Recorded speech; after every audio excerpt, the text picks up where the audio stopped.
Yo, Thought Warriors. What is up? How Learning is on. It is I, Van Lathan Jr. And it's me, Rachel Lindsay. No flex zone. Have you seen that commercial? I have not seen this commercial. They know better. I don't see commercials. You know? I guess you probably watching the game and that's how you see your commercials. I don't see commercials like this. They won't stop playing the commercial.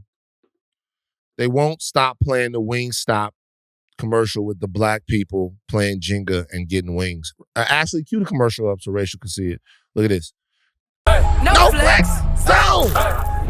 Look, it stops. No flex. Look, stop. They eat. Look. The nigga and his chicken. They know better. They put the chicken. So look. I gotta say something about this. What? At first, I didn't have a problem with this commercial. Wait, but you do? I do. Because if you notice, he was playing Jenga in the commercial and he was trying to concentrate. And you know what they used to break his concentration? A chicken sandwich. A chicken sandwich. These niggas and they chicken. Okay. No. Okay? No. I gotta say, like, these niggas and they chicken. I'll tell you what. Wouldn't it have been worse if she, like, threw a drumstick in his face? The chicken sandwich softened it a bit. I gotta tell you. I don't have a problem with this commercial. I really don't. They weren't. You think a chicken sandwich is more dignified than, like, just a piece of regular fried chicken? I can't explain it. I'll be honest with you. I can't. That take makes sense for some reason. There's something about drumstick. Imagine if she had thrown a drumstick in his face. We would have been like, wait a minute. Like that take, if she would have waved the actual drumstick, for some reason it's more primal. Rachel, that's a good ass take. Exactly. It would have been totally different. I don't have a problem with this commercial. There's no over smiling. They aren't singing. They aren't dancing. It's just like, hey, I too love Wingstop. I would get distracted from the game to take a bite out of my Wingstop. You got the cup, you're drinking out of it. I had it last night at 12:30 in the morning. Like this is an appropriate commercial. It wasn't too much. It was just enough. Family gathered around, a black family gathered around the table. You know what keeps playing a black family together? Community. This was nice. What? You know what? Chicken. You know what I'm going to do? I want to do this. I'm calling out to all brands. Calling out to all brands that use niggas and use chicken. I'm serious. I want to do a revolutionary chicken commercial. I want to do a black family. Like? It's easy. It's easy. I want to do a black family that's like, because let's just go take the trope all the way. I want to do a chicken commercial that combines the chicken with like protest. You know? No. Because look, why they already do it. They already put us at Chicken Central. So look, this is my chicken commercial. Somebody's gonna do this because they did it with Pepsi with the protest. It's people who go, no justice, no peace. No justice, no peace. Everybody's walking down the street. Hey, we want justice. And then they start falling over because they're famished. Oh my God. They're famished. And we can't march. We're not going to be able to march that much further, Jamal, if we don't have something in our stomachs. And all of a sudden they turn around and they see a Popeyes lady out. She got the plastic over her hands. You know what I mean? She got the shit on. She got the Popeyes apron. She's like, come on, babies. Come on. It could be that same black Popeyes lady that people thought actually owned Popeyes. Come on, babies. They go in there. They eat chicken. But they get so fucked up off chicken that they forgot they was protesting. Now, they don't even want to protest no more because they got the chicken in their stomachs and everything is right with the world. And then it's Popeyes. We'll take the edge off, niggas. That's the whole commercial. The woman comes out there, then they all get jobs at Popeyes. And they don't even, and then like more protesters are walking by and they're like, do you want to come protest? And they're like, can't protest because we got an 8-piece family meal deal for $13.99. Look, if they gonna fuck with us, why? There was a white person that passed in the back of your room. Katie. That was Katie. See what I'm saying? The white people are like, you talk about this type of shit and they appear. Katie wasn't in here for nothing else, and then Katie just popped up. I saw her out of the corner. You were talking about white people. You were talking about white people just Katie popped up. Katie popped up. You literally walked by. No, I saw a white person. I felt it. Vance being messy. You didn't feel it. Wait.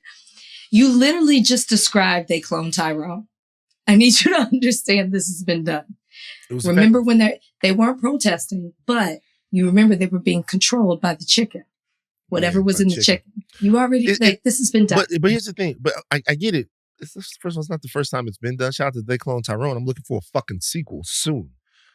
All right. Yeah, but this is what I'll say. I'll say, don't beat around the bush of the idea that chicken controls niggas. Because this is what the bottom line of these commercials is. Don't beat around the bush of the fact that chicken controls us. Just come right out and say that niggas are under chicken control. We sing for the chicken. We dance for the chicken. The chicken makes us fail at Jenga. Ray Sherman is in the chicken. Don't beat around the bush. Just fucking talk to us and tell us that we're controlled by the chicken. Anyway, what'd you do this weekend? I went to Stagecoach. First time ever.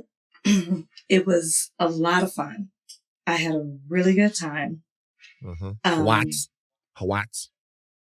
Yes, but not that there were a lot of Black people there, because there weren't, but I saw Black artists, and that was really cool.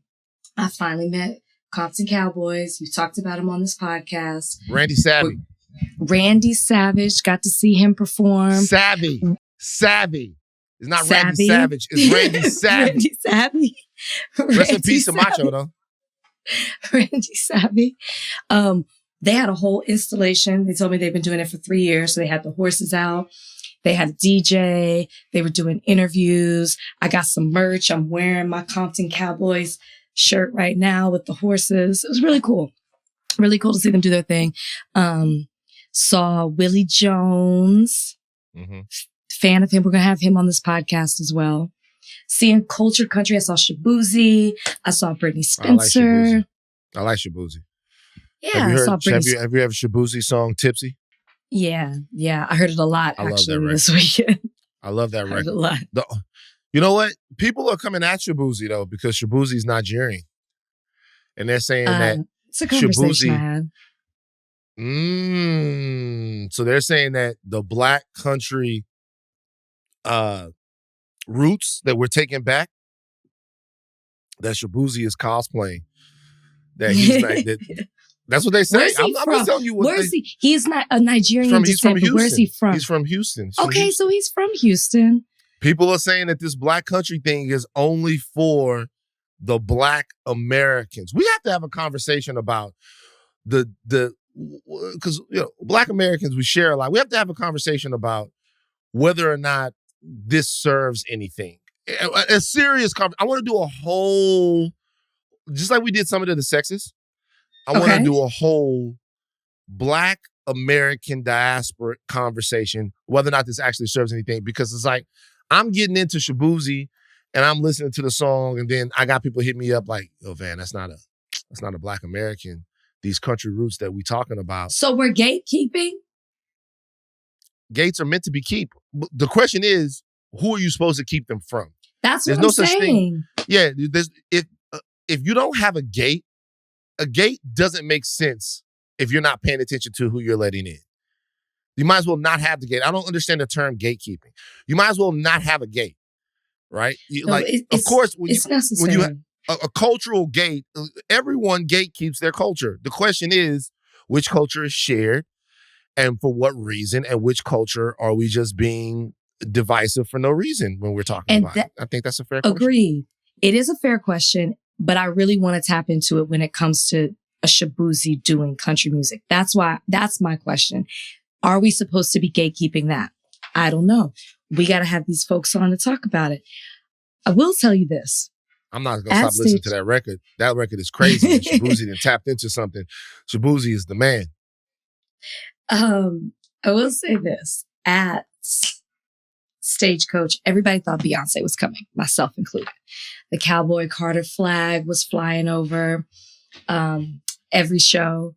There was trucks with Cowboy Carter all over them. She allegedly was there, but everybody thought she would come out on stage, right? Got to see Willie Nelson. Incredible to see a legend like that. They thought she might come out with Willie Nelson. Post Malone thought she was going to come on stage. Didn't. A lot of artists that were on the album, Cowboy Carter, were there performing. And I really feel like this was a lost opportunity for Beyonce to be able to do something to bring even more light to these emerging or already established Black country musicians. Can I be real with you? Mm-hmm. Am I crazy for thinking that Beyonce is already over the country thing? No, you're not. Like, She's probably already working on Act 3. Yeah, Beyonce came in, stuck her foot in country music. I feel like Beyonce already over it, man. Beyonce ain't trying to come to a goddamn Stagecoach. It's hot out there. Like I feel like she did it. It came out. I think people thought it was gonna be whack. It wasn't. She proved it, and now I feel like Beyonce on to the next thing. I haven't even. She ain't even been doubling down on this country shit. This is the only thing I would say on it. I think, yes, I don't think she's taking this on tour. I thought she would come to a lot of Stagecoach talk, by the way. Just let you know. It's a lot of talk about Stagecoach here. Okay? Just let you know. This is a lot of Stagecoach talk. Okay, you only, because you weren't there. That's why you don't want to talk about it. This is the last thing I'm going to say about this. The only pushback I'm going to give to that is a lot of her marketing for this was bringing a voice and a light to artists that have been doing this for a while. Because because she's Beyonce. And so to go hand in hand with that, it would have made sense to continue to do that, especially because so many of them, Tanner Adele, I saw her rolling around. So many people on the album were there. Just a lost opportunity, in my opinion. Yes, could be. Look, we got to talk about the White House Correspondents Dinner. Did you watch it? Oh, so enough about Stagecoach. Let's move on to why? Because you were doing commentary? No, I didn't watch it. I was in Stagecoach. Can I ask you a question? Do you normally watch the White House Correspondents Dinner? Or is it because you were working for CNN this weekend? No, I watch it. I normally watch it. I no, you don't. I do. Yeah, I watch what happens. I want to see, because it's a relevant political thing. It's kind of like the All-Star Weekend of politics. You know what? Fuck it. We don't have to talk about it. But let me tell you something right now. It's not a political thing. It's supposed to be bipartisan. We don't have very many topics. Okay, it's not been great. But let me tell you this: we don't have to talk about the whole White House Correspondents Dinner. That's what I was doing this weekend. I was in D.C. I'll say this: I found a new artist that I like, and then we can get into some other stuff that we want to discuss. I found a new artist that I like. Okay, who? You ever heard of JP? Josh Gilly? No. You ever heard this record? Hold on for a second. You ever heard Bad Bitty? No.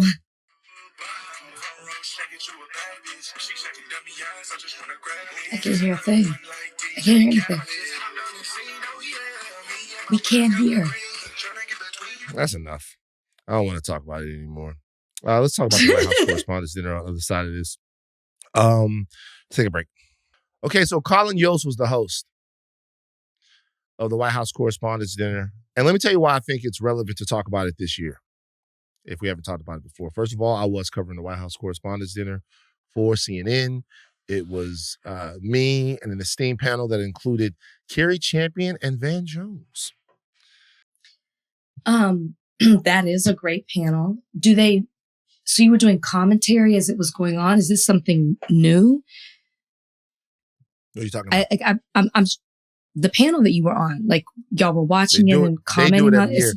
So yeah, I was there I was there from 7 to midnight. Talking about the Correspondents Dinner. Okay. But not just the Correspondents Dinner. We were talking about other topics, relevant topics. We were talking about Kristi Noem and the shooting of the dog. Have you heard about this? Of course I did. What are your thoughts about this? Let's discuss this. Let's discuss South Dakota Governor Kristi Noem and her We also have Tamika Catchings on the show to let you guys know. So coming up a little bit later. South Carolina, South Dakota Governor Kristi Noem, in a book, revealed that she shot her dog Cricket because Cricket was both a poor hunting dog and Cricket was also a dog that attacked a neighbor's chicken. She couldn't get through to Cricket. Cricket was 14 months old, so she had to put that chopper on Cricket. Rest in peace, Cricket. She divulged all of this in a book in great detail. And then she talked about the fact that her daughter walked out, her kid walked out and said, "Where's Cricket, mommy?" It was one of the most bizarre stories I've ever seen a political figure tell. I have no idea why you would tell a story like that. When you saw her divulge this, what did you think? Well, allegedly there was a goat she killed as well. She went on a fucking rampage. She killed a dog, a goat, and she's also said that she's killed a couple of horses since. Okay. This motherfucker is going nuts. She's out here. She's the fucking Richard Ramirez Night Stalker of animals. She's the son of Sam. She's the son of ASPCA, Kristi Noem. I've now understand she's an animal killing son of a... Go ahead. Well, this all came out because she's writing a book, and like I think it was The Guardian. They got some excerpts. An advance. Yeah. So I don't, to answer your question, I don't know why she would write this. We don't know what the rest of the chapter or the book says. Obviously, there's no justification for going around and shooting animals because you think they can't be trained or because you think that they are mean or nasty, which is some of the words that she used. She could have taken the animal to a trainer. She could have rehomed the animal. There are things that she could have done.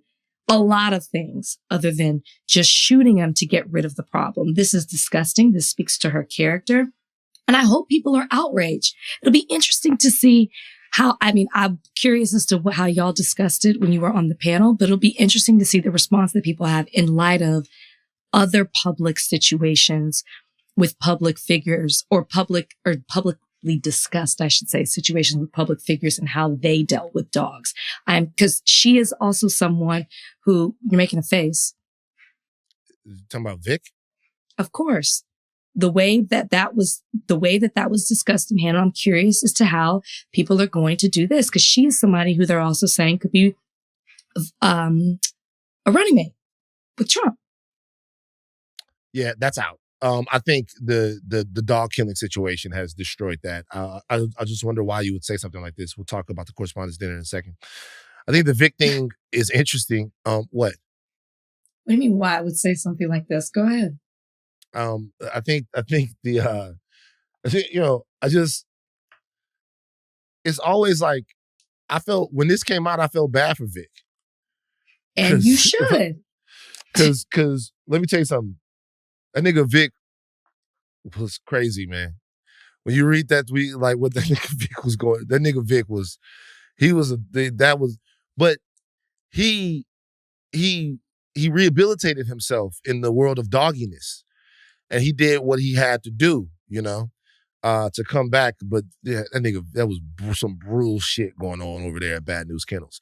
But like just the bringing up of Vic is, I knew that it was going to happen because everybody, like, they jumped on Vic and it was all of this stuff. It's like, whatever.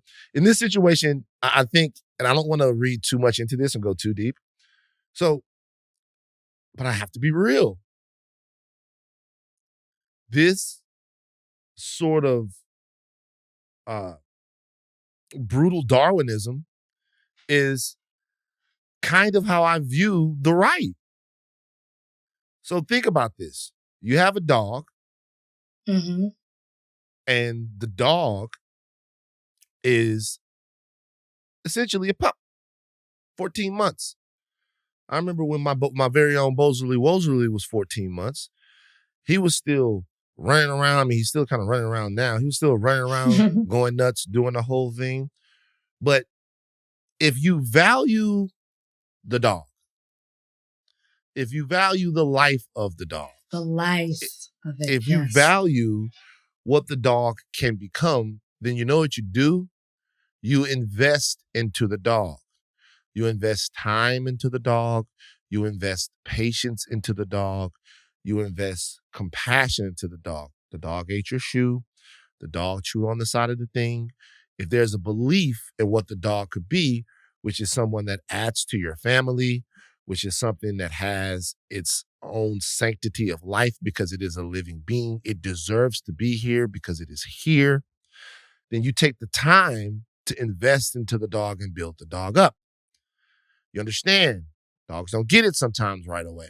They come from different types of situations. And you also understand that if the dog is poorly trained, it could be your fault. It could be the environment that you created for the dog that doesn't have enough structure, that doesn't have enough balance, that doesn't have enough reward for the dog. To me, there's a certain school of politics and cultural theory that says people and things are things that you invest into, things that you forgive mistakes for, things that you rehabilitate, and you honor the life and the entire life of someone by showing that, by schooling, by all of that. And then there's another part of it that represents this, like I said, brutal allegiance to social Darwinism that just says anything that's not acting the way you want it to, you just eliminate it because there's something better behind it. There is a dog that would get it. There is a person that would get it. So kill him or throw him in jail and just elevate the next thing. Forget about the life right there. And I'm sorry, this is the way I think a lot of these people on the right are. I think a lot of them believe that people are born bad, that some of them are untrainable, that some of them are unredeemable, that some of them are the drudges of society, and that we do society a favor and they do themselves a favor when they eliminate those people or those dogs or whatever they are and just move on to the next thing that is good. And it's a hard choice, but it's a choice of leadership. And that's what she said. So when I see that, when I see someone do something like that, I think, who are the people that are being elevated that don't have the patience for leadership, that don't have the compassion for leadership, that don't have the empathy for leadership? And I see that so much, but it's a stat for some people that you can be hard, crushing, that you'll smash people under your boot. The moment I saw that, the dog killer in her, I thought, oh, there's a Republican. I'm just being for real. I don't like to get into the whole politics of it and cast people in these roles as much. A MAGA Republican. But at the same time, I don't want to absolve the Republican Party from the coarse and cynical way that they typically deal with American citizens and have dealt with them from a while now. Remember, compassionate conservatism was a thing. Yeah. Because the understanding was that conservatism wasn't compassionate. Oh, I'm a compassionate conservative. Well, why should compassion be a stat? So when I saw her, I'm like, oh, makes a lot of sense. You know, I get that. I come from a long line of hunters, a long line of outdoorsmen. I don't hunt anymore, haven't hunted for a long time. I'm obsessed with animals. I'm going to be a vegetarian one day. I can already tell you right now. I'm getting to the point to where it's harder for me to eat animals. I don't believe that. Love animals. Love animals. I saw a video of a woman in a fight with a chicken. And I felt so bad for the chicken. This video has been going viral. This woman, the chicken attacked her. Don't watch that. And then her get back on the chicken, to me, was draconian. She put them fucking hands on this chicken. The chicken attacked her, though? Yeah, but the chicken got off on her, right? So when we're talking about this, we have to discuss what appropriate responses are. So I'm going to describe the video for you. Okay. So the chicken, she's walking through like a factory or something. I don't know where they are. They're in some other country. I could tell it's not America, though. And the chicken is kind of like, yo, what's up? And it pecks her. The chicken pecks her. The chicken gets off on her first. No bullshit. The chicken starts it. And then she turns around and she looks at the chicken. She's like, yo, who the fuck you think you fucking with? And she takes her hand and she slaps the chicken.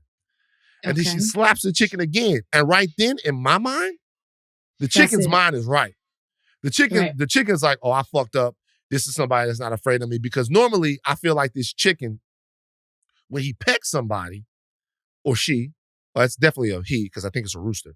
When he pecks somebody, normally they freak out and they run. Not this motherfucker. This motherfucker was ready for chicken drama. Okay. Slap the chicken twice, pick the chicken up,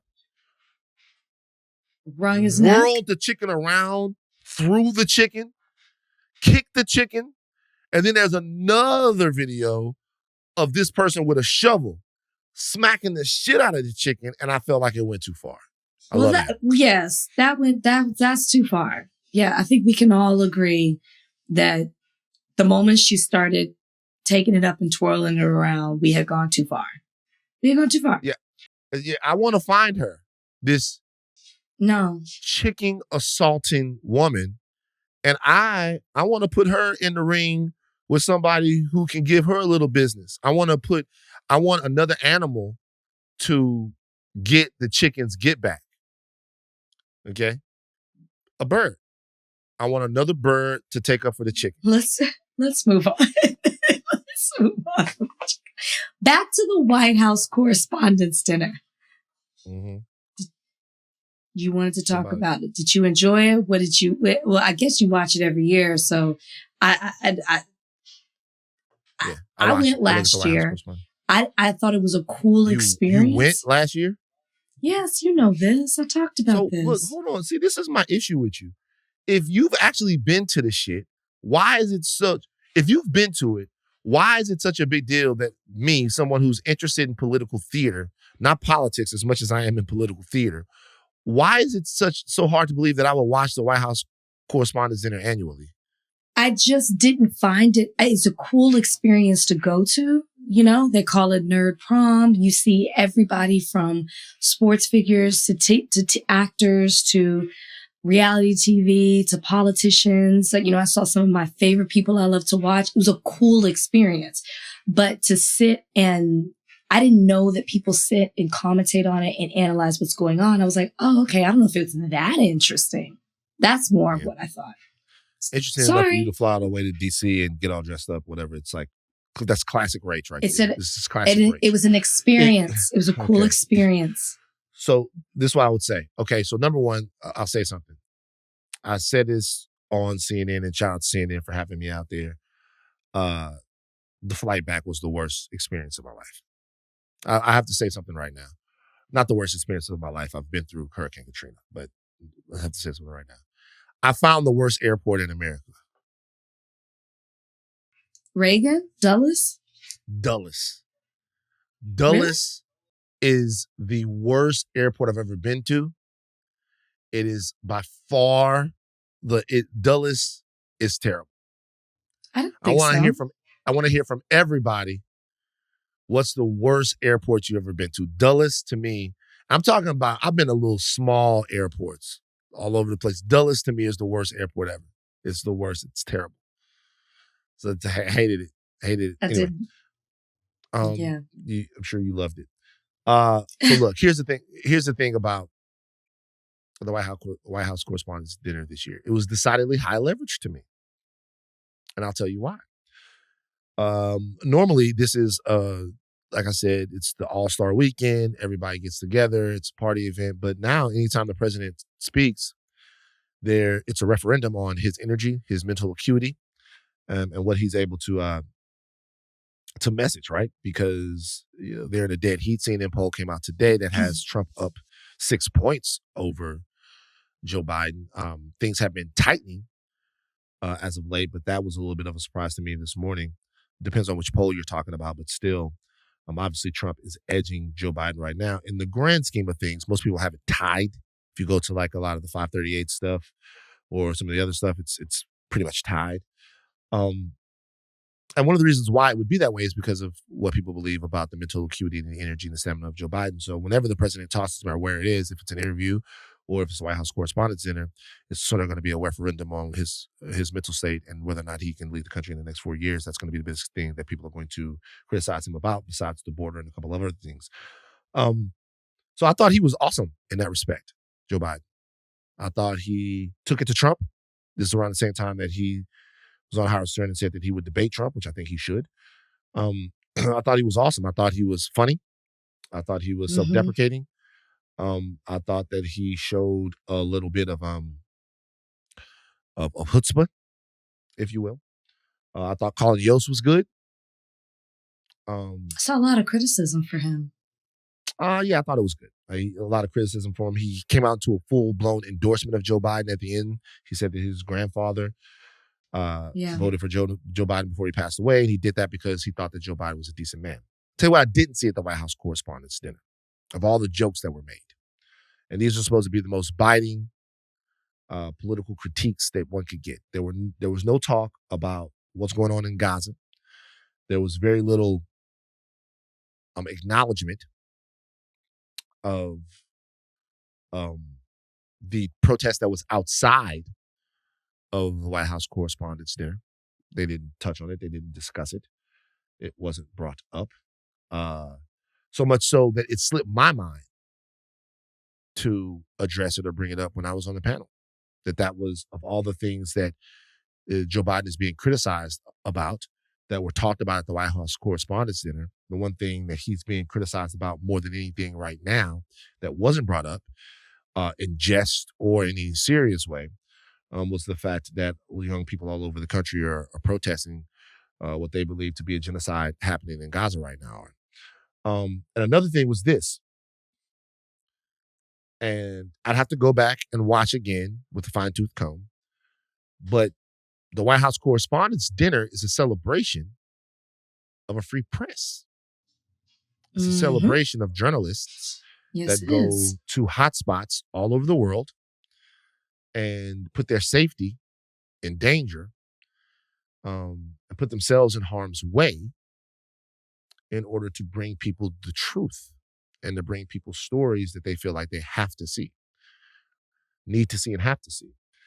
And when you have as many journalists that have been harmed and killed in this present war as have been killed, some believe recklessly and violently, and some believe intentionally, the fact that the safety of journalists covering stories all over the world, and particularly in hot zones like Gaza, that there wasn't an affirmation from anyone about how we should protect journalists, the access that journalists deserve, and how we care about the safety of journalists in spots like that wasn't raised. I thought that was interesting and a missed opportunity for people who are supposed to be celebrating journalism and celebrating the sanctity of the First Amendment and the right of people to know what's going on in different places. Interesting to the last part of what you said in discussing the free press and bringing acknowledgement to the sacrifice that journalists make. Because when I went, there was a lot of talk, and I think this is interesting, about the Ukraine war. But that when it comes to this one, they don't. The whole thing was about that. And it was actually very emotional. As they, were showing clips, and then, when they were honoring certain journalists and they were showing the work that they've done and what they've reported, I learned a lot. And so it's so interesting the way they're handling this one. Not surprising, but interesting, because I didn't watch this year, but compared to what they did last year. Now, I have a question for you. With the protests, and I don't know if, as you guys were commentating, did they show outside what it looks like going in? Because I know they show the carpet, which is very chaotic. Maybe once the panel that I was on, and just to be fair, was more, the job was to commentate on what was happening during the actual White House Correspondents' Dinner. That's what it was sort of about commentating on that like it was a football game or whatever. I think the only political topic that we got into outside of that was the dog killing cunt Kristi Noem. Okay. I only say it because it's a very chaotic scene outside. And there usually is when I went, there's some form of protest. But, this one was bigger. You had people that were lying in the street, bringing awareness to what's going on. And so I was curious if part of the reason you didn't talk about it is because they didn't show any of it, but you just explained, how you guys were or what was shown for you guys to talk about. But my question to you is, why are you said they didn't bring it up. They didn't talk about, what's going on. Are you shocked by that? Because to me, No. I am by no means would I expect Biden to get up there and bring any awareness or discussion about the war. Yeah, I'm not shocked. But we have our own platform, and even though we struggle to get it right, or not struggle to get it right, we struggle to be enough for anyone. Sure. It's important to not be blinded by the fact that at college campuses, we are dangerously close, in my opinion, to letting.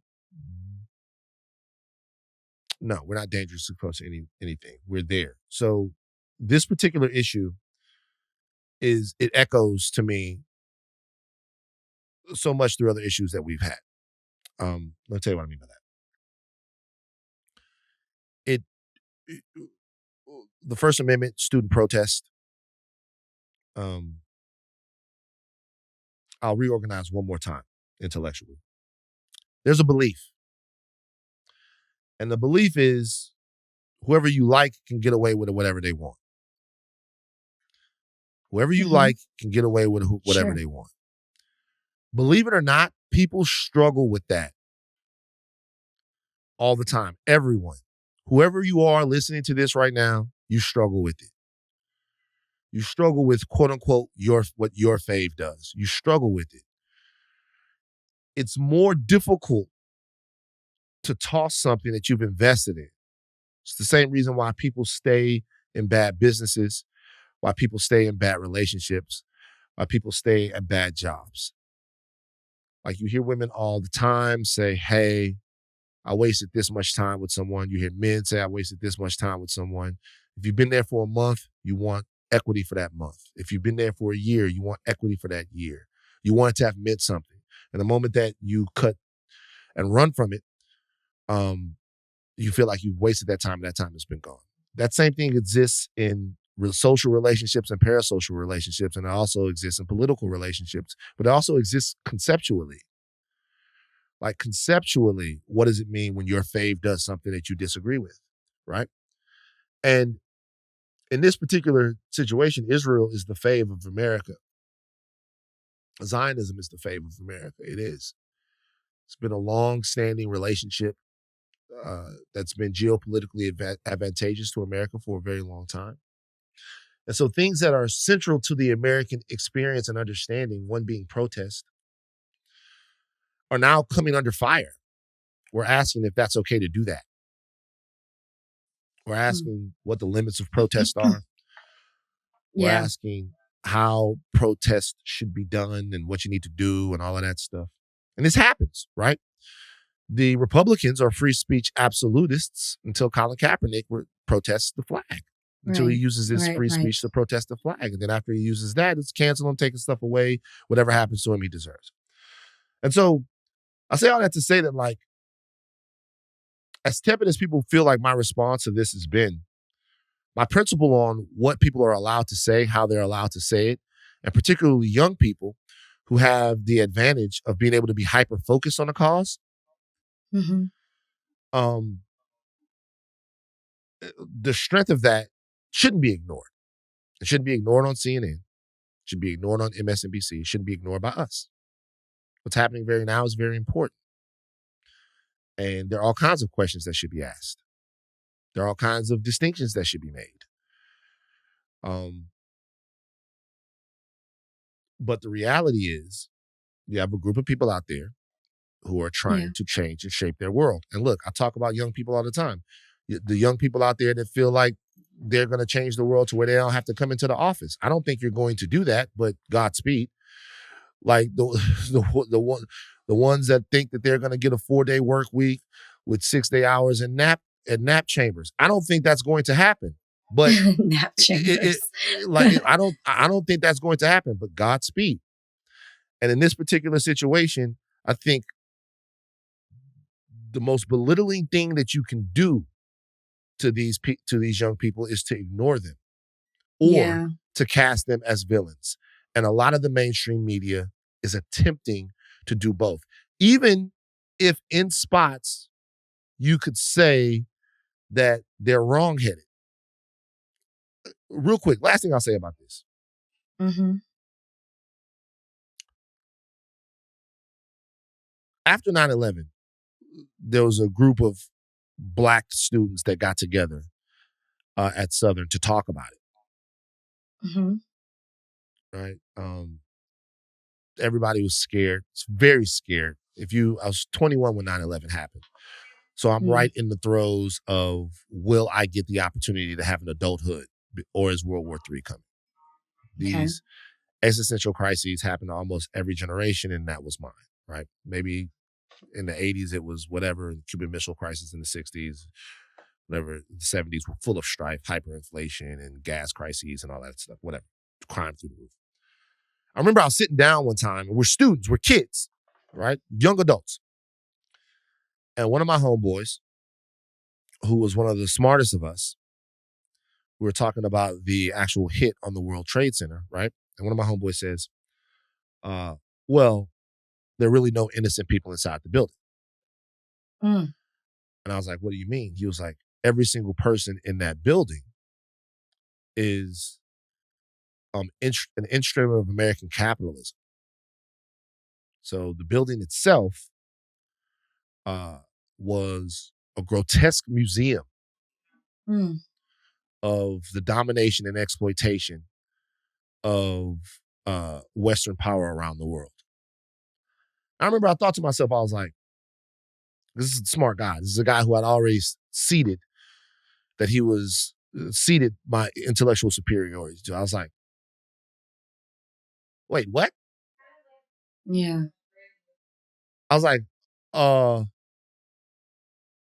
so just the Black lady that worked there, and she worked in the World Trade Center, and I don't know, she don't have to be, let's not make her a janitor or whatever. Let's make her a receptionist. She answered phones at whatever joint.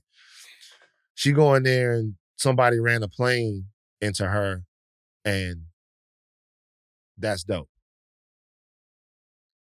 And what I realized is that two things happen at the same time a lot of times on college campuses. One, you have young adults on college campuses that have this fierce truth of this intellectual virtue. They're learning all of these things and they're seeing the world, and they don't have families yet, and they don't have bills to pay yet. So they can spend all day on an issue. They're oftentimes so righteous in spirit on something that it's inspirational. And at the same time, what they don't have is a full grasp on the real world and an actual victim and what it means to have to sacrifice, not saying all of them, for a family, or sacrifice for your family, or to make a decision to go be someplace or work someplace that you don't want to, of how capitalism shrinks your brain. It hasn't happened to them yet, which is why their protest is both so important to me and why it's also important to be patient with them, to be open to the ways in which they get it wrong. Now, by and large, the protests on these college campuses are not as the media is portraying them. Sure. They're not. By and large, like when I tell you by and large, there's been a media spin on what's happening all over the place that to me is clearly pro-Zionist, right? Where it isn't, I would say there is some stuff that's going on that's deeply, deeply disturbing, right? Deeply disturbing. However, what I would say to that and I say this all the time, I'm consistent here. I know I'm droning on, and I apologize to the audience. I apologize to you, Rachel. But I've said this before. When someone comes out and they have all of this, and they have these tweets from back in the day, and they have all of this stuff. What have I said before? I'm like, I get it, but also remember, this is a kid. That this is a young person. Mm-hmm. This is someone that you have to have a little empathy and compassion to, and sometimes you have to understand energy and intent when you're looking at this. So, all over the place when they're talking about that these students are Hamas and these students are terrorists and these students are, they want the death and destruction of their Jewish classmates. No, I don't believe that to be true at all. I believe that sometimes when they're as on fire as they are right now, that they don't have the capacity or the desire to think about how some things might make people around them feel. And as much as we have to be critical of that part of it, we also have to understand that a lot of these people are learning how to live in a world that doesn't make sense to them because of the way their minds are informing them. So I think that my goal, and I think other people's goals as being older people, should be to be the connective tissue between safety, activism, a very needed radicalism, and an understanding of how to exist as a good human citizen. And I think most people would rather just say terrorist, or freedom fighter. I think these kids are, the last thing I'll say, I think a lot of the young adults here, I want to call them kids, a lot of the young adults here, I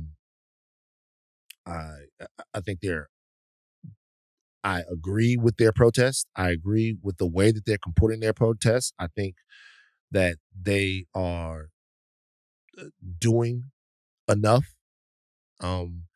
I see a lot of, I see a lot of them reaching out to students that might feel unsafe or whatever. But even in their righteousness, it's always important to think about how what you do makes somebody feel. That's the lesson that I've learned being an older man. The lesson I've learned being an older man is part of being a citizen and being in a society is juggling what you're going to do to get to what to your goal and your end, and what toll that takes on somebody else. And when you're doing that equation, most of the time, it's fuck how they feel. It is, and it has to be. But it's not like that all the time. And that's the best I can do. What are your thoughts? Well said. You said it, man. You said it all. It was very well said. I agree with everything you said. Yeah. And you don't have to apologize for going on and on when you're making your point. And you're passionate about your point. And I think a lot of people needed to hear that, self-included. So, well said. So, we're going to get off this now. But I have a surprise topic I want to spring on you. We're going to bring Tamika Catchings on. But I have a surprise topic I want to spring on you. I have a list here. Of surprise topics? Wait, what does that say? It says Playbook Requirements. Okay, so listen. No. This is going to be our first Playbook coaching session, real quick, with Rachel. We have Tamika Catchings coming on right after this. But all right, Rachel, these are Playbook Requirements, and I want to know what they are. Okay, so I have 3 categories for Playbook Requirements. One is physical. These are for you to tell me. One are the physical requirements, okay? Because I'm getting deep into the playbook. It's almost May. 2 are the life requirements for the playbook, okay? Life requirements. And the 3rd are what I like to call the intangibles. Why should I be on the lookout intangible wise. Okay. Okay. Okay. Rachel, physical requirements, playbook wise. Let's go. I'm writing this down. I don't really have, I need to be attracted to you, but I'm not going to sit here and say, you got to be this height. I literally talk about this in my book of essays. I'm no longer doing that. You got to be this height. You got to, your body's got to look like this. The only physical requirement is at the moment I've come home. Okay. So black. So preferably. You want a black man. Preferably black. Okay. So when you say preferably. But if I'm swept off my feet by something else, for example, even, no. Your white slide. Your white slide. No. Let me explain something. I don't want to, because I talk about this in my book, I don't want to count myself out, right? I literally say, if you have a list, throw it out. But what I will say is, even when it came to The Bachelor, it wasn't something that I was looking for. I was like, okay, this took me by surprise. I'd have to be taken by surprise to stray away from the list. But at the moment, I'm home. You're coming home. Okay, so would you say this is an 80% requirement that he's black? Or 90? Maybe higher. Okay, so that's 90. So 90.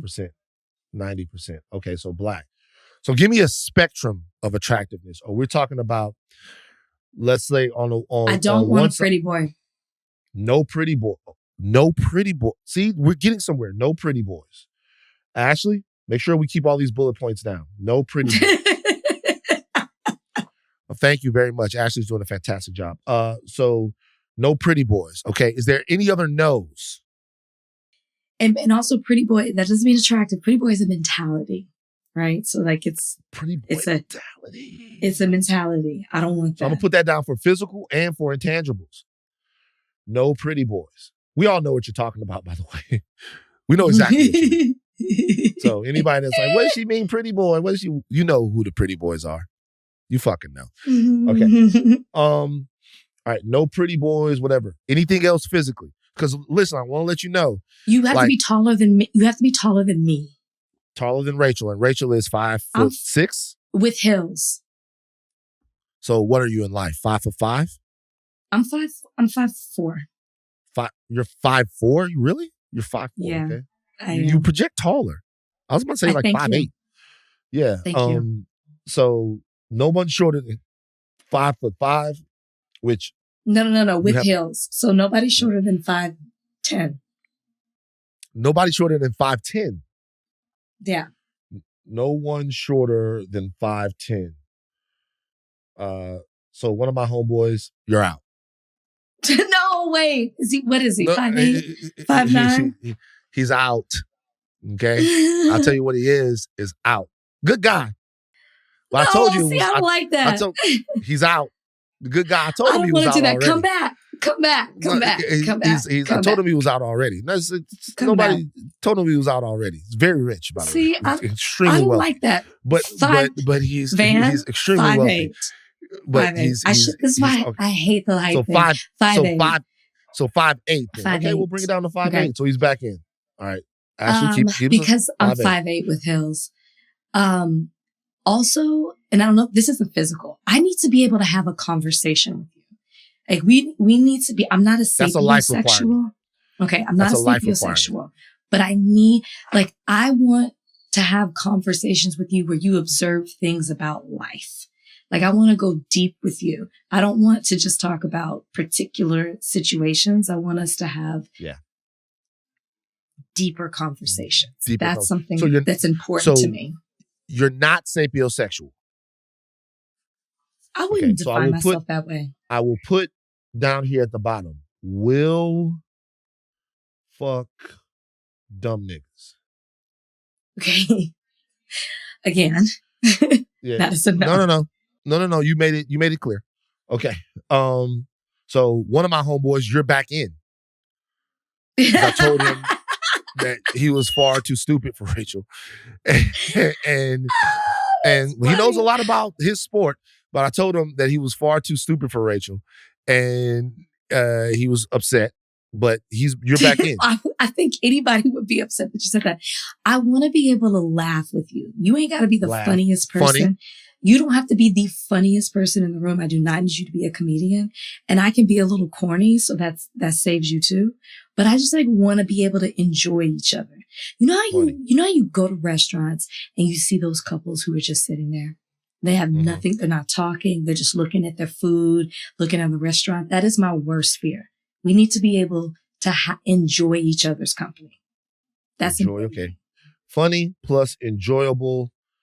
I would say charismatic right there. Charismatic might be the word. Charismatic is some charisma. You don't need to be the life of the party because I can do that, but you gotta be charismatic. Okay. So is there anything else physical? Shoulders? Are you into thighs? Or like, what if he had like real tiny feet or tiny hands? What if he had tiny hands? Can a nigga with tiny hands get it done? No, I'm not married to that. Care? You could have. I'm not married to that. I'm not even married. You don't have to have because I think people are going to look at my ex and think that's exactly what I want. But I've talked about this in the podcast. I don't need the person with the abs. That's not a requirement for me. Abs. Okay. Don't have to have them. Dad bod? Are dad bods okay? That's fine. Wow. Okay. Boy, I'll tell you what. There's a couple of people that are in that didn't think they were in. This is very fun. Dad bods. Okay. I'm not I want you to be you need to be concerned about, your health, but you don't have to be walking around here looking like a Greek god. Somebody to eat pork with. Okay, cool. Love that. All right. Real quick. Let's go back to life requirements. Let's talk about it. Let's talk about money. Gotta talk about it. I don't want to put a number on it because you have to make you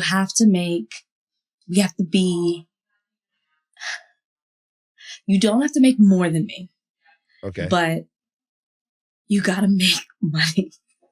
Gotta make money. Okay, how about this? I have a theory about this. I have a saying. You want to see it? Okay, yes. Gotta make money. I think putting amount of money on what someone has to make for love is cynical. I have a theory. The theory is the I got you theory. I love that. I'm in a business that fluctuates. So I need to know if it's a downtime for me, you got me. That is perfect. A perfect way to put it. I got you. Like if it's like, cause we up, we down. If we down, I got you. That's all it has to be a I got you situation. Yes. And I'm sure you have no problem being the I got you on the other side. It's a relationship, right? Of course. You don't want an extended period of I got you. I got you can't last 10 years, 5, 6 years. But the I got you is what you're talking about. So that's the level of security that you want. Someone that I think you've said this before as well. I need physical, financial, and safety. I need to feel those things. I also need you to be ambitious. Ambition. Okay? I don't want a dreamer. I want somebody who's ambitious. Well, you want a dreamer, but you want a doer as well. You don't want somebody that's, exactly. Tamika Catchings. Just Nothing want somebody comes from dreaming but dreams. Oh, sitting around a lamp where everyone else is down the street. Nothing comes from talking but sound. But talk. Talk. We talk we want to, but the world still goes round and round. Okay. All right. Let's see. All right. So let's just do a couple of things. Age. What's too old? Anything older than 55. Actually, I might be able to go to 60. 60? Because I was about to say, I know 60-year-olds that you would date. So golden. So we're going from bachelor to golden bachelor here. Yeah. 60. What's too young? Anything less than 35. Okay. Now, I just want to let you know that a couple of my homies in the WNBA have reached out. And just listen. Okay, hold on. Cause wait. Because the playbook is getting serious. So a couple of my homies in the old WNBA have reached out. These guys are not 35. Okay. They're not 35. Okay, Are they in their 30s? Are they in their 30s? One is. Here's the thing. It's hard to say, like, I prefer an athlete that's on their way out. Of the league. Okay. If I'm going to do this, I prefer, because I told my homeboy who plays in the league, I was like 45 to 55. He was like, I'm absolutely not doing that. I'm not introducing you to anybody 45 to 55. Yeah. But I was like, I don't really know if I really want it depends, right? You could be younger than me and have gone through what you've gone through and you're ready for something different. There's always an exception. But preferably 30. Okay, I'm with it. 35. I don't want to count anybody out. There's always an exception. Like, because here's the thing. You don't have to have, let me say this about this list you're making, because this is already going too long. You don't have to have every one of these things, right? Maybe if you have 3 out of the 5, we good. Uh-huh. Right? Yeah. Yeah. All right. Last question I'll ask you about it. And this is an important question. By the way, we have to have Michael Harriet on pretty soon. Me and Michael talked about it. BBI? No, we talked about Coleman Hughes' book. I want to have Michael Harriet on. Okay. Coleman Hughes' book. I'd almost want to facilitate a debate between Michael Harriet and Coleman Hughes. That might be fun. Are biracials okay? Yes. That identify as Black.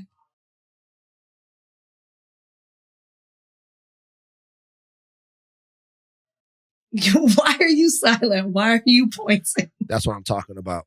Rachel. That's my sister. That's my sister. So Black biracials.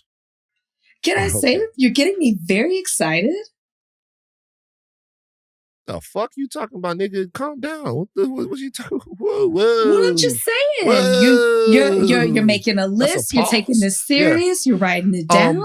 Yeah, I'm like, all of this stuff is getting written down. Because look, I don't know if it was. So Rachel, let me tell you something real quick.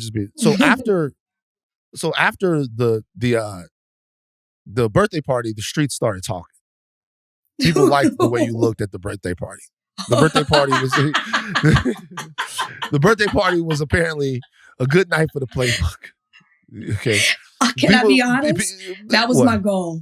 I was like, I wanted to stunt for my birthday. People 35. It was a good look. So people were it was a good night for the Playbook. So I just want to let people know that I'm draconian with this. And just let you guys know something. To all my niggas out there. I've been knowing y'all. So just stop. No, it's not happening. I've been knowing y'all. I love y'all.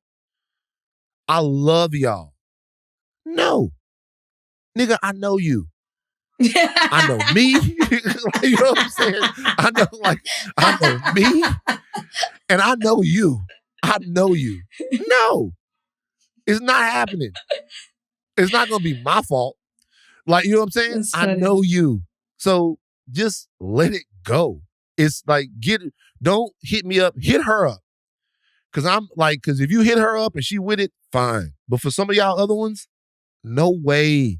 Okay? It's out. I'm curious. No, I'm telling you, you're not. No. Some of these niggas, you got CTE. Okay, I know you. It's not going to happen. All right. All right. Okay, so this is good. All right. So you got something to work with? Good. Great. I do. I have something to work with. There's one white guy that I'm gonna throw into this. Aww. One white guy. He must be great because for you to say, I'm gonna throw him in. He asked and I can't say no. I'm not in a position professionally. Yes,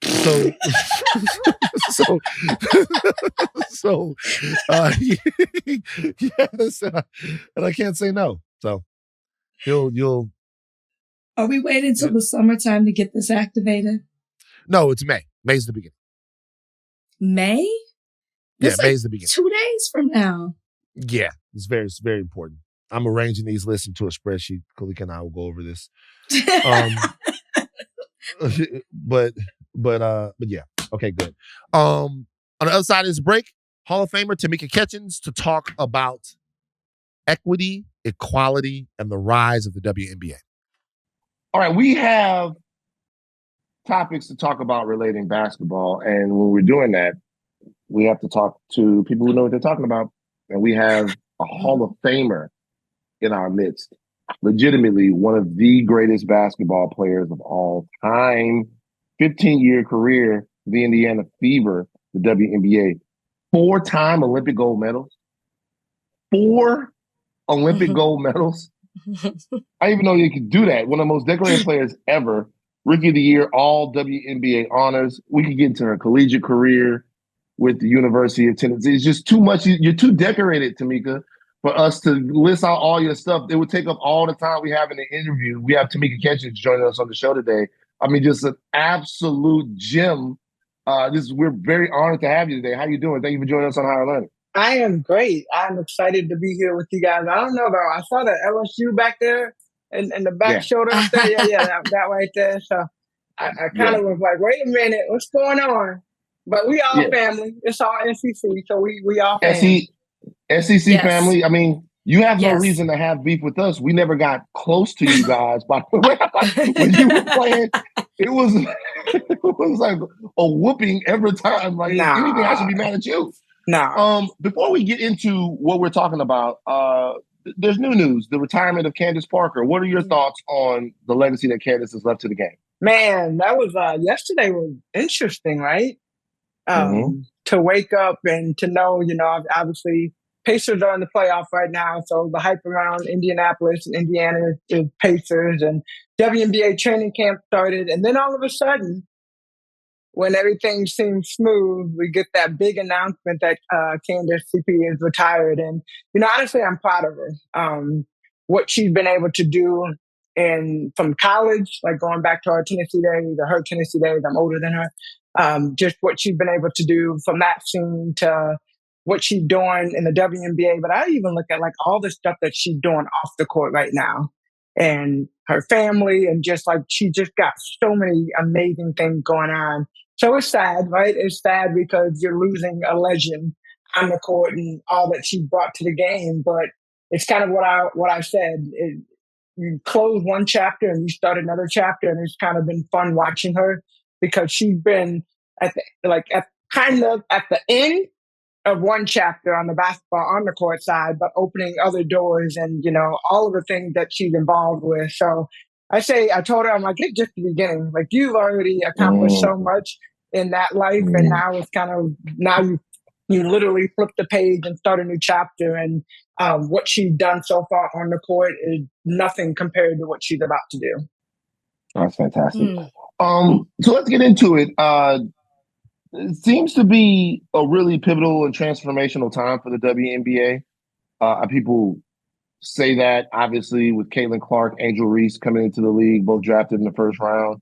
The insane popularity of the last 2 women's tournaments there, NCAA tournaments, and with the success of NIL and the marketing of the players, it seems like it's a different era in the WNBA, and it's about to begin. When people say that, do you feel that's being overstated, or do you agree? I agree.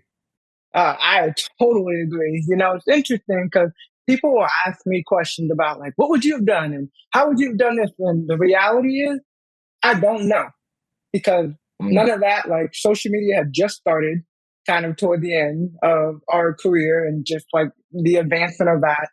Then you get to the pandemic. And I like to say, even from the women's standpoint, the game and how it transitioned, I will say that when Enrique Agumbawale hit those shots, Notre Dame, right before the pandemic, everybody's like, during the pandemic. So think about the WNBA. We have the wobble in Florida. Everybody's at home. You're tuned in. You're watching the game because what else do you have to do? Then you fast forward into, the women's tournament. And I feel like every single year there has been some aspect of something that has continued to kick off women's basketball, and then even just women's sports in general. Now let's get to the last 2 years in women's basketball. Of course, LSU, Iowa last year, championship game in Texas. My mom and I were at that game. The environment was like, it was crazy. add that to the NIL, and you start seeing all the money trickling in for these players, for Caitlin and Angel, and a lot of the other players having those opportunities that we didn't have. So like to even think about what would you have done past 10 to where we are present 10, you can't even imagine what that looks like. I know, and talking to Angel and just having those opportunities, she has taken advantage of it. Caitlin Clark, the Clark effect. We see it here. I'm in Indiana, so I see it everywhere I go. Like I've never talked about the Indiana fever as much as I have as far as the last couple of years because of what she is bringing, the new excitement of a rejuvenated sense of the fever. Everybody is trying to get tickets. The cost of tickets has gone up. People are complaining, and I'm like, what did you expect would happen? Mm-hmm. Because this is great for our game. This is great for women's basketball. And as we continue to grow, all these young girls and boys that have now somebody else to aspire and look up to. Last year, we had the number 1 pick, Leah Boston, what she was able to do at South Carolina. So I just feel like we're in a pivotal time right now of seeing women's basketball and women's sport kind of turn that corner. And hopefully we'll start to see from the lucrative standpoint, from the financial standpoint, we'll start to see it become more lucrative. I want to pick up on what you said about it being more lucrative for the players. But first, as Van was announcing all of your amazing accomplishments, one thing you did not mention, Van, is that she is a member of Delta Sigma Theta Sorority Incorporated. She is my soror. Another one. Van and I go. That is right. Let's go. And from Texas. But I want to talk about what you were talking about it being more lucrative for the players. In addition to all the attention that is surrounding, you mentioned Caitlin Clark, Angel Reese, South Carolina, all the attention that collegiate women's basketball is getting and professional. Now people, because there are all these new fans, which is fantastic, are really paying attention to the pay disparity. There was the picture that was going around that showed what Caitlin Clark was making her first year versus what the number 1 player drafted in the NBA was making. Victor Wembanyama, yeah. Yes. What do you think needs to be done to increase the pay for women playing professional basketball, professional sports? Where do you see it going? And do you think that this pay disparity can decrease in the future? I mean, I definitely feel like the pay disparity can decrease. Like, I feel like the women, where we started to where we are today is a lot different. And so, sometimes it's hard to compare the WNBA to the NBA because the NBA has been around for 50 plus years. WNBA, we haven't been around for 50 plus years. We're almost at 30. So there's a difference in 20 years. However, I do feel 75 years the NBA has been around. Yeah. Mm-hmm.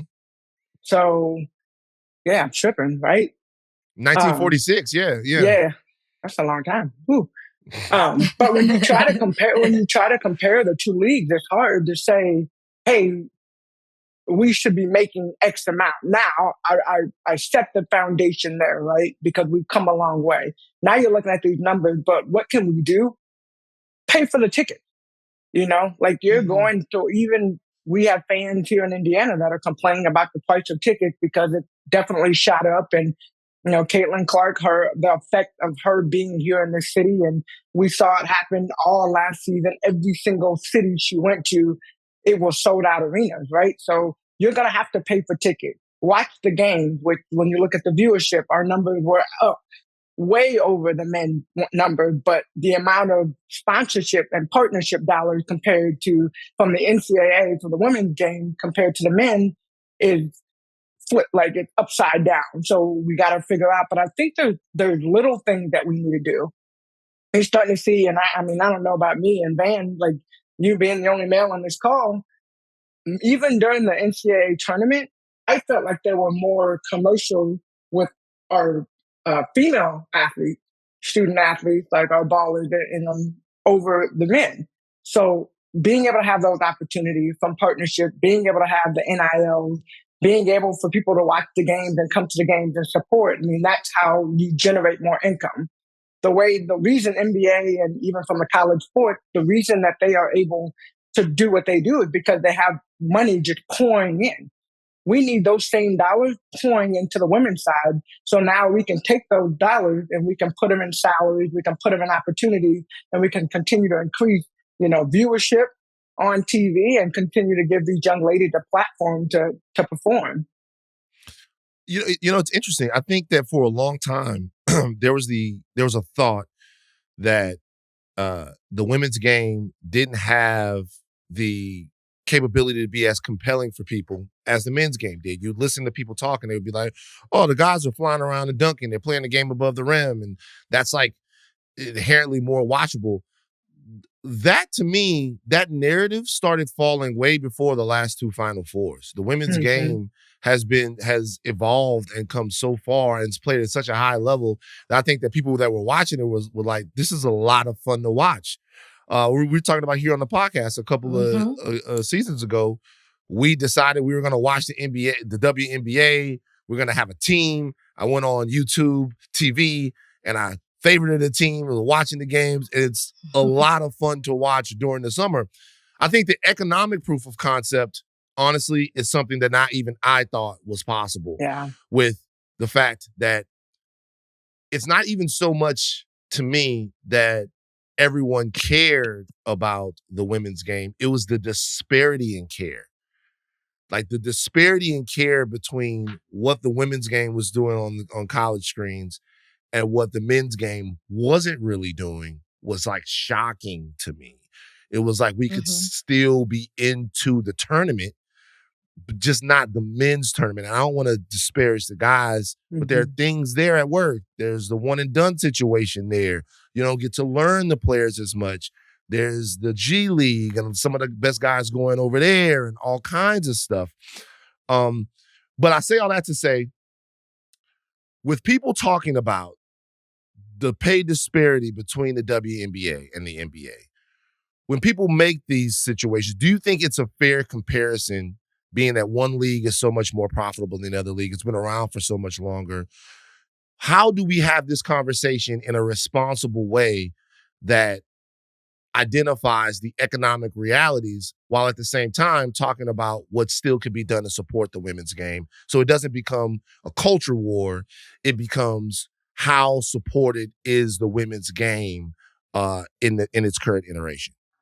Well, I mean, I think that you look at what are ways, just like any problem, right? When we are problem solving, we don't necessarily look at the problem. We look at solution. We look at ways that we can become part of the solution. And I think that's where you look at. The CBA, the collective bargaining agreement, is about to come due for the WNBA. So I can only imagine NECA Agumake is at the lead for the PA. So I can only imagine with her and the executive committee what they're starting to talk about, what issues they're starting to bring up. I think Kathy Engelbert, our commissioner for the WNBA, is also looking for ways that the WNBA has to figure out a way to compete, and how do you keep these players from having to go overseas and play basketball. So that's another. But the biggest part of all of this is the financial element, as we keep talking about.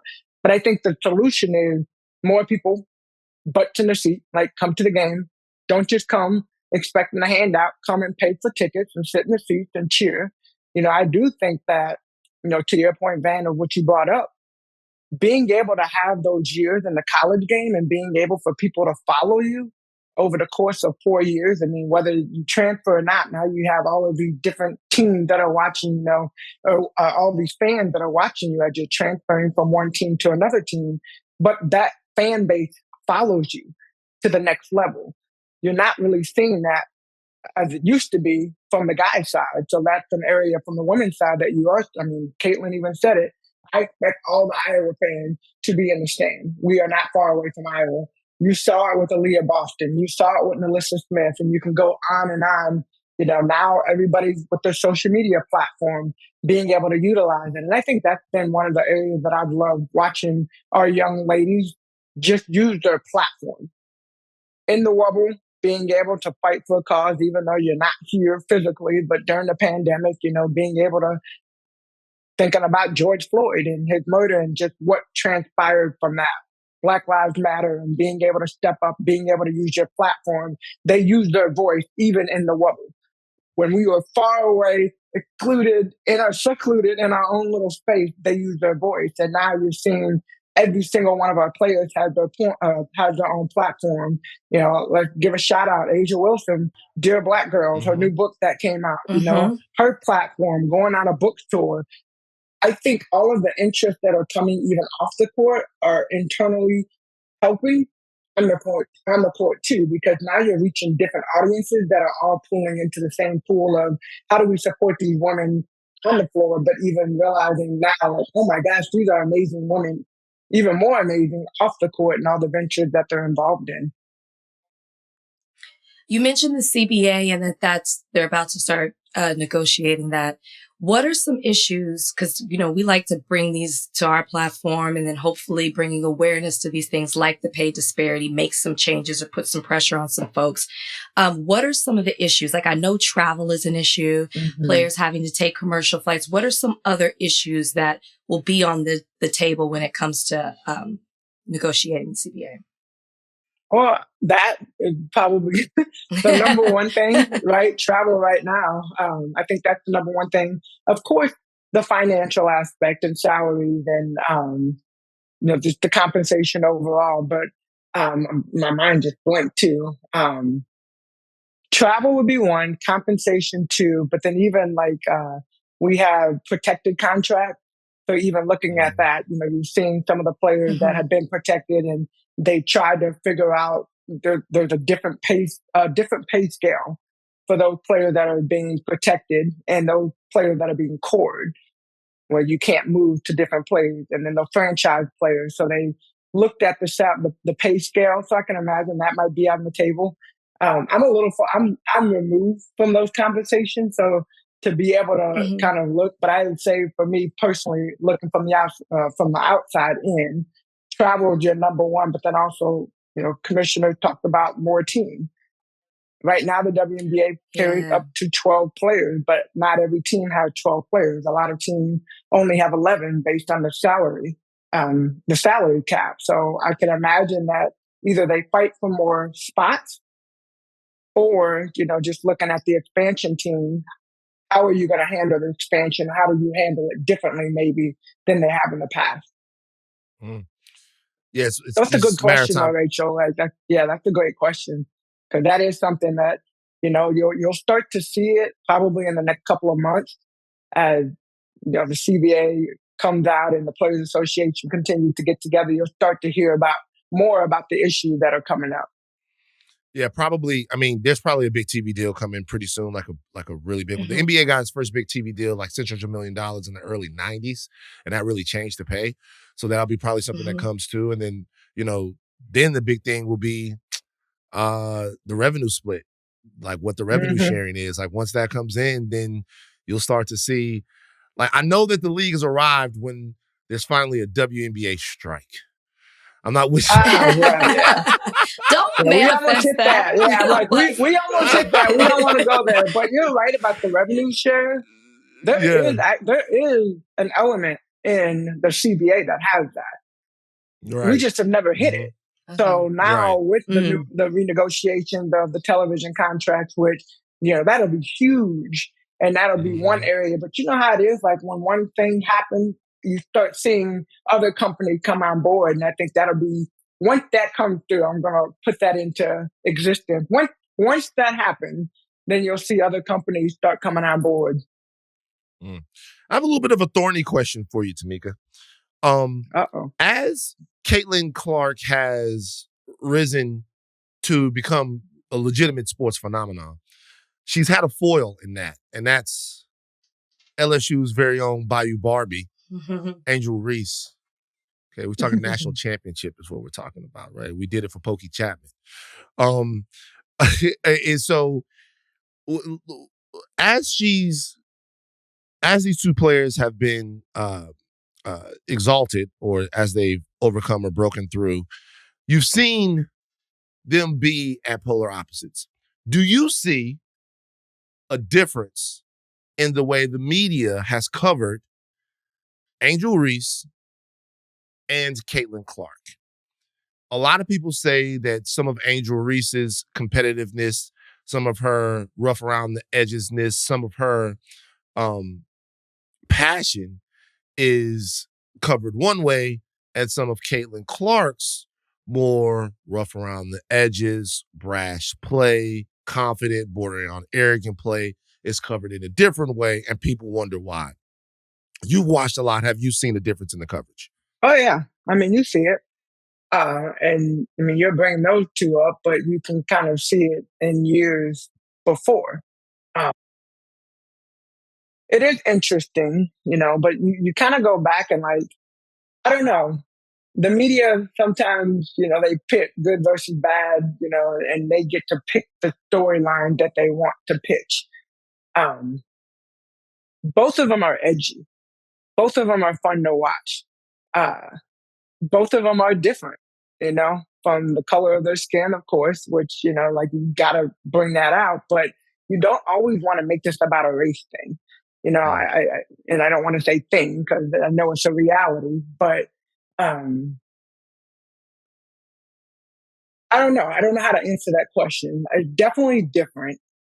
And, what I'm thankful for, though, is that both of them have been allowed to excel on their levels, to be able to receive the NIL, to be able to receive the platforms and the opportunity, because either way it goes, you've got, no matter what your race, no matter what color the color of your skin, when you go to these autograph lines for either one of them, it's all types of people that are in the line waiting for autographs.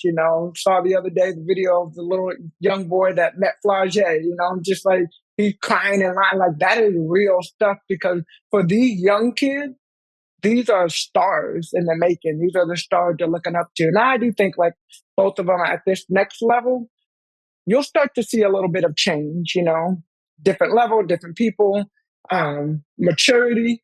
College is like, you just out there walling out, and then you get to the next level and you're a professional. And especially if you get an opportunity to represent your country, that becomes another layer of professionalism that you just continue to mature. Mm-hmm. We talk about the NIL opportunities that these new athletes have, which is fantastic.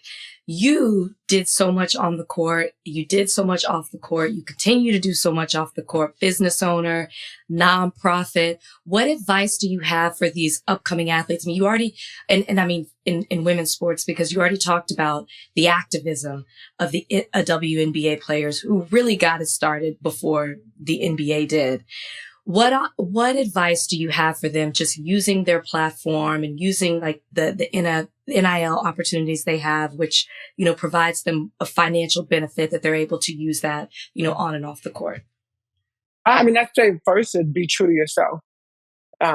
Because there's a lot of people that are poor, a lot of companies that will come and will throw money at you. But if it doesn't fit your character and doesn't fit your brand and who you represent, don't take it just because of the money.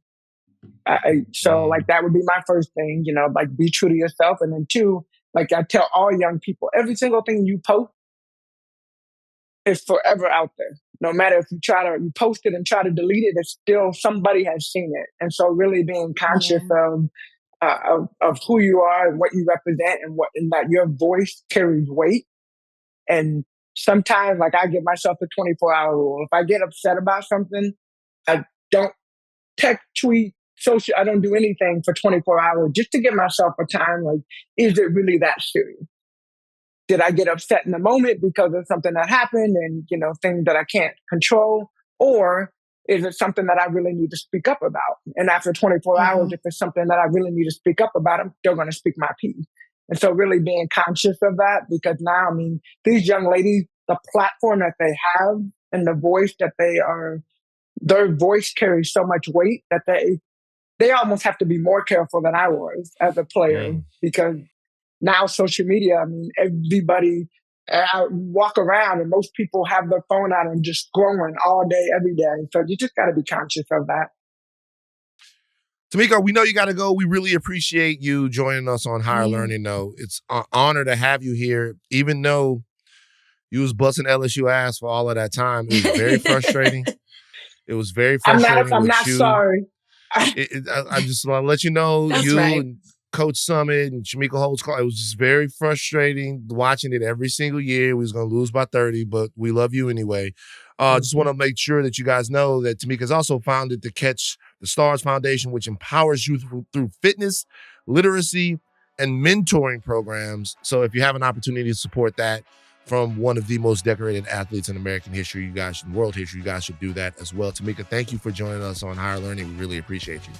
Thank you. Thanks, Ben. Thanks, Rachel. Appreciate y'all. Keep doing what you're doing. Thank you. Thanks so much. All right, Rach, that's enough. That's enough podcast for today. That is enough. That is enough. That's definitely Tamika enough. Tamika was great. It's fantastic. Honored to have Love her on Tamika. the podcast. Yeah. Honored. One of the greatest of all time. A GOAT. A GOAT, goddammit. All right, take your caps off and do not stop learning. I am Van Lathan Jr. I am Rachel Lindsay. Bye, guys.